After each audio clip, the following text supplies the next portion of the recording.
Grabe, parang balat ng dinosaur ang pader natin ha. Relax ka lang, may G-Hard skim coat at tile grout tayo. Ano gamitin? Step 1, linisin ang pader kahit alikabok bawal makisali. Sunod, ihalo ang G-Hard skim coat sa tubig hanggang smooth. Parang halo-halo pero bawal kainin. Pagkatapos, spread mo ng manipis para pantay, parang butter sa pandesal.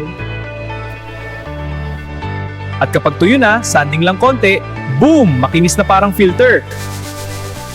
Next level, mix natin ang G-Hard tile grout hanggang maging creamy texture. Pag okay na, ipasok sa tile gaps para walang chismis na butas. Punasan agad bago tumigas, para fresh at shiny ang tiles.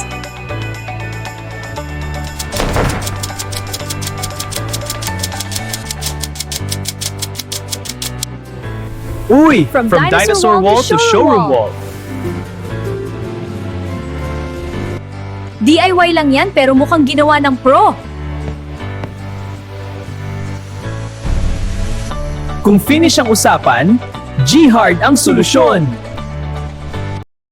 Para sa ganda at tibay ng tahanan mo, sa La Union, IQC ang #1. Kalidad na subok, tsak di magpapaiwan. San Fernando, Bawang, San Juan at Bacnotan, IQC Trading, yan ang aasahan. Kapag sa IQC, sigurado ka agad, dahil lahat sa IQC ay dekalidad.